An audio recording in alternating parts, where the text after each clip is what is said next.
Hello everybody and welcome back to another roster breakdown video. Today we are going to talk about the 2021 Paris Eternal roster.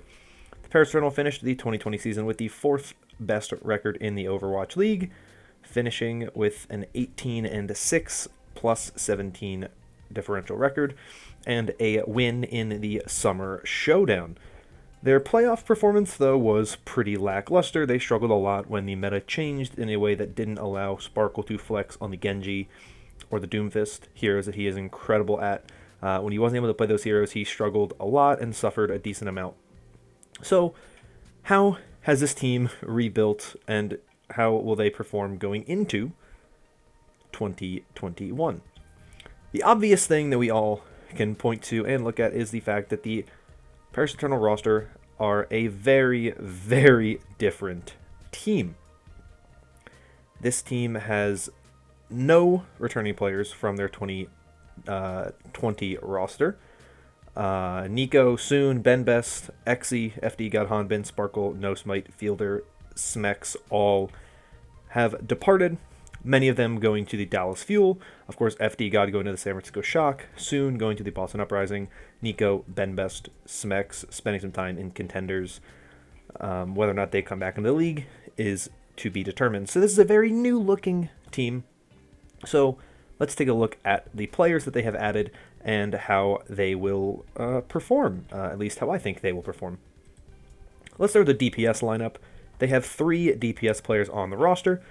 The first that I want to talk about is Naga. Now, I do not personally have a ton of experience watching contenders this past year and in general, so I will link in the description to an episode of Plat Chat that was done where they talked specifically about contenders and talked a lot about EU contenders and NA contenders. So I highly recommend you watch that if you want more in-depth looks at some of these players in particular and hearing from the side of people who have cast these players. That's, I think, one of the best ways to do it. But to start with Naga, Naga is a player who formerly played for Obey Alliance. He also played for Team Doge for a time, ex-Oblivion. He was retired for a bit. He's been around for a long time. If you look at his team history, he's been on a ton of players. Some huge names. Angry Titans, Goats, Copenhagen Flames, back in the pre-Overwatch League days. So he's a player that's been around a long time, despite being only 19 years old, though he turns 20 here in about 2 weeks. Naga is a flex DPS player, of course, so you'll see a lot of stuff from him in Genji, Pharah, Hanzo, Junkrat, Echo, stuff like that. Those are the heroes that he is most known for, so that is the thing to keep an eye out for him. Obey Alliance was a pretty good contenders team in Europe. If you recall, the British Hurricane were the team that basically dominated contenders Europe for over a year, with one exception, which was the Season 2 of Contenders 2020 tournament in November. And that tournament was actually won by Obey Alliance. So that is the only tournament win that Obey Alliance has, and Naga was a part of that team. So he is, of course, a huge name coming in. A player with a lot of potential and a lot of talent, though definitely some growing that he needs to do and some improvements that he needs to make to get to the point where he is a top-level player. Next to him will be most likely, and for the most part, Oni God, of course, who played for the Dallas Fuel for a time last season, was in contenders for a while before that, playing on Team Doge, before that, of course, Team Envy, also spent some time with Third Impact, Angry Titans as well, so a lot of experience for FD God, not FD God, Oni God, and he's a very good player. I thought he was very good last season. He impressed me a lot, considering he was playing from Norway, I assume. I think that he, on low ping, on low latency, should be a much better player. He is going to be their primary hit scan player. He also has a decent tracer, though I don't expect to see a ton of his tracer. I do expect him to be their primary hit scan player. He played pretty well, filling in for Decay. Obviously, he's not Decay himself. He is not quite at that level, but I think he is a very good player when it comes to his talent and his skill, and he's shown to be very good. He looked very good when he played for the Dallas Fuel, and I thought he was actually one of the parts that, despite the chaos surrounding that team, I actually thought he was one of the stronger players in the organization late in the season. So he's a player I 100% expect great things out of. I think he's going to be one of the best pieces for this team. He proved himself in the Overwatch League last season, and I think that this is another chance for him to really be a star player on a team with a bunch of European talent. The third DPS player is Suna, of course, who played for the Vancouver Titans last season. Spent some time with British Hurricanes and Eternal Academy, as well as a very, very short stint on the Disaster roster, which was mainly just Eternal Academy players who had kind of formed a team. So they did not last very long. But Suna, as said by Avala, is primarily here to play Tracer. That is kind of his main hero, and he is the lone French player on this Paris Eternal roster. When he played last season with the Vancouver Titans, he didn't really impress. I think a lot of that was because he was kind of forced to play off roles a lot. He didn't play his main hero for the most part, or his main heroes. So that was something that I think was certainly hindered him and impacted him, and it wasn't great performances from Suna because of that. But I think that when you have him playing as kind of the third DPS player, when he can kind of come in and play very specific roles, he's your Tracer specialist, or, the occasional time you need double hit scan, you bring him in over Naga. I think that's really kind of a good spot for him. I don't think he's going to be this incredible player, but I think he's pretty good, and I think he does bring a lot to this team, and he'll be a very useful piece for them in trying to have some of that DPS flexibility that a lot of teams need. And some teams struggle with having strong DPS flexibility, so having Suna in the back, who did play, like I said, with the British Hurricane for a while, where he was that kind of third DPS player, and he played a bit in those rotations.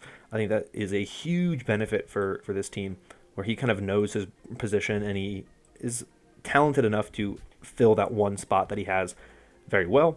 I hope we see a decent amount of him, because I think he's a player that is pretty impressive when given the resources, based on what I have seen of him. Like I said, he's not a world beater. He's not one of the greatest players in the world, but I think he's pretty good, and I think he is a player to keep an eye on. Moving on to the tank line, we have Don in the main tank position, Dutch main tank, who formerly played with Revival, as well as the Ultimates Young and Beautiful, ex-Oblivion. He was with Atlanta Academy for a little bit at the beginning of 2020. So he's been around for a decent bit, kind of going from different teams for a decent amount. This is an interesting player. A lot of people who've been kind of critical of this pickup. A lot of people have wondered why they picked up Don instead of Ben Best, or even somebody like Lulsish, who would pair well with Ellie Vote, who is their off tank. But Don impressed the Paris Eternal, looked good in scrims, and I think a lot of the players wanted to play with Don, so that's a good sign. He has the ability to play all of the main tank heroes, from everything that I know, so that's good for him, and I think that's something to keep an eye on. He's an interesting player, I think, to watch how he plays, because when you have somebody like Ben Best, who was very improved from 2019 to 2020, though I still think he was a bit of a weak point for this roster. He wasn't the weak point that it was in 2019, but I still think that he was one of the players that kind of prevented the Paris Eternal from truly kind of reaching their highest peak. I thought that tank play as well as DPS play were kind of a problem for this team last season. It'll be interesting to see if Don is an improvement over what Ben Best was, because Ben Best was pretty consistent come 2020. I thought he improved a lot from what he had kind of made mistakes on in 2019. He had higher levels of play. He definitely looked a lot better on more heroes than he did when they struggled a decent amount in 2019. So can Don kind of bring that same level of consistency? Can he play a wide array of heroes, and can he bring synergy when there isn't some of that pre-existing synergy, like if they had brought in Lulsish to play alongside Elivote, or somebody like Benbest who has proven himself on the Overwatch League stage. It's an interesting pickup, and I think this is where we really need to see how good this kind of European talent can be, because tanks tend not to be super successful when they're not Korean tanks. There's some exceptions, of course. Main tanks, especially MU Super. You also have some off tanks like Space, where there are some that succeed, but by and large they don't find a ton of success. So I'm curious to see what happens with Don and how well he does for this team. But he is one of the players I'm keeping my eye on. I think he's the most interesting player on this roster because he is the kind of front and center main tank position. So he's definitely, for me, the player that I'm most intrigued by how he does immediately, because he is one of the players that I think has a lot to prove and a lot of doubters to prove wrong. But his partner in the tank line, as I said before, is Elivote, who I was very impressed by during his tenure on the Washington Justice. That was a very chaotic team, a lot of kind of changes and players coming and going. But Elivote, I thought, was actually pretty impressive considering the way the team was playing. He didn't have a great main tank next to him. I didn't think that Roar was very good. Support line was kind of meh, and it was a very weird situation for Elivote to be in. But he did impress me. I actually thought that he played pretty well and pretty consistently. I don't think he was a superstar level player, but I thought he showed himself to be a very top level player, and somebody who deserves a spot in the Overwatch League, and somebody who can compete for an Overwatch League team on an Overwatch League roster, and can compete at an Overwatch League level. I thought he was one of the players that impressed me the most from last season. I didn't expect to impress me a ton, and that's one of the things I think is really big for this team. They brought in a player who I genuinely think was very impressive throughout his time with the Overwatch League, however short it may have been. So this is a signing I like. Like I said, I think it would have been interesting to see Lulsish brought to this team. There were a lot of rumors about how good Lulsish and Elivote were together in scrims, but then of course Lulsish couldn't travel because of visa problems, and then everything just kind of fell apart. But I look at this now, and I find it very interesting to see what happens with Elivote. He is your kind of full player. You're going to give him all the resources you need to. This is not a team that looks like they're going to go in the direction of adding a bunch of Korean talent and Korean players. So I think this is a huge, huge, huge opportunity for Elivote to also prove himself and to kind of say, hey, I was out of the league for a time last season, but I'm back, and I'm going to be performing at a high level. I'm going to bring my all. I'm going to give it my all. I'm going to be at a top level competition wise, and so I think this is a player I'm very interested by and very excited to watch. Like I said, the meta has changed a bit, so things may be different now with Elivote. The team may be a little better than what the Justice were at the start of last season, but I think that the league as a whole has gotten better. And how will he compete when he's competing in a region like North America, which is pretty difficult with a lot of good teams? So Elivote is a player definitely looking out for, and I think my favorite signing for this team is Elivote because he is such a player, a good player that impressed me a lot, and that is why I think that he is a great addition to this team. Because I also think that any time you can add a player with Overwatch League experience, it helps you out a ton, and it means that you have less teaching to do, and it means you have to do less to kind of get your players prepared to be and make that jump. And I think that Elivote is one of the best players to do that with because he was impressive, and I thought that he was a very good player for the Justice while he was there. But enough of the tank line. Let's move on to the supports. The main support they have is Neptuno, another one of my favorite players in the Overwatch League, formerly with the Guangzhou Charge and the Philadelphia Fusion before that.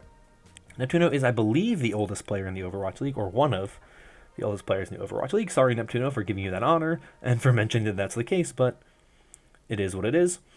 I really like Neptuno. I think he is a player with a ton of talent and potential and a good leader for this team. I think he was a little weak at times last season, though he didn't play a lot, so how good can he be? One of the things that gives me some some hope and some faith in him as a player is that he wasn't playing a ton in the offseason, and then just started going back to grinding and impressed. And he's somebody who has shown he's not super happy when he doesn't feel like he's playing well. He's shown a drive to improve and to get better. And I think that he will thrive on an all-European roster where you don't have some of those same visa issues that he had last season. You kind of have more consistency. You're not competing for your roster spot. I like Neptuno a lot, especially on his Mercy, and I thought his Lucio was pretty good. So I think Neptuno really is a solid player to have here. He is an anchor. He is one of the veterans of the league. He was on the Philadelphia Fusion when they made the grand finals back in 2018. He's been in the league every season. He is consistent. He is a very strong player, and I think that he brings a lot to help lead this Paris Eternal team as a leadership figure on the team. If you're going to bring in a veteran, I think main support is one of the best positions to do it. And I think there are not many main supports I would say are have a better history and have had more consistent performances and careers than Neptuno has in the Overwatch League. Paired with him is Khan, the flex support player who also formerly played for Obey Alliance. So once again, championship run in Contenders Season 2, the November tournament. Another player who I don't know much about. I've heard some things about him basically being like a player with a decent amount of talent, but needs some work, and will definitely be a player that I'm looking out for to see how he does. Western flex supports tend to not do very well. At least that's the history that I've seen throughout the league. A lot of the teams have not been the most successful, have not been the most, or not a lot of teams, a lot of the players that are Western flex supports have not been the strongest. There's a few exceptions, of course. Shaz had some good performances. I think Crimzo is a pretty good player. I think he right now is probably the best Western flex support. Raucus was okay. Sleepy was okay. Dogman was okay. But a lot of those players have been outclassed throughout their careers, I think, by especially Korean flex supports. So it is an interesting player to watch because it is one of the few roles where I would say you are always going to find better talent in Korea than you can anywhere else. And it's the one role that I have found mostly to be that way, where there's like no exception. It's always better if you get them from Korea. So when you have a European roster, that is something you have to figure out and point to and try to determine who is going to actually be kind of the strongest and best players. But for now, we will just wait and see and watch how this team gets together a roster of European talent and how they perform. Before I kind of get into my thoughts on the team, I want to real quickly cover the coaching staff for this team. The head coach is Get Amazed. He is a French coach. His history is he is the former coach for Drifters. Before that, he was coaching Third Impact. Drifters is a team that doesn't have a ton of time where they were finding success, though they were basically just the reformed version of Third Impact. So, Third Impact disbanded, he left for a time, and then came back to coach this team. But the coach that I'm very interested in is J-Mac, because J-Mac, of course, formerly of the London Spitfire this past season, after the season ended, he jumped into coaching, and he coached the team Dark Mode. And if you follow anything on Overwatch Twitter, you know that J-Mac put in a ton of work for this Dark Mode team. He did a lot of work to kind of figure out what to do. He wrote like a document, I think it was like a several hundred page document, maybe not several hundred page, but like a long document where he kind of went over the teams, watched what they did, kind of followed everything they were doing, and figured out kind of giving them his thoughts on it, how they could improve. And it was a very, very impressive thing for a lot of people. And a lot of people were very impressed by what J-Mac was able to do. This is a team who was not very good throughout their time in the Overwatch League. But they managed to finish third in the NA Gauntlet. A team that had done almost nothing. They had been okay. They were an open division in August.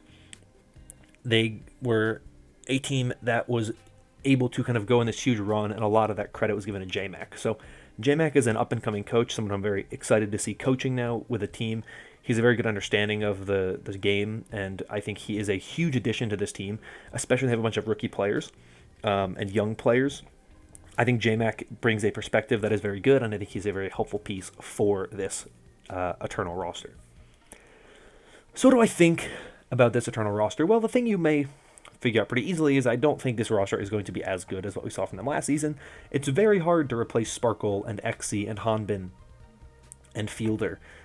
It's going to be a bit more difficult for this team, especially when NA is a very stacked region right now. You have your Washingtons, your Floridas, your Shocks, your Gladiators, your Fuels. Very good players on all of those teams. And those are teams that really, if you're the Eternal, you have to be beating these teams out.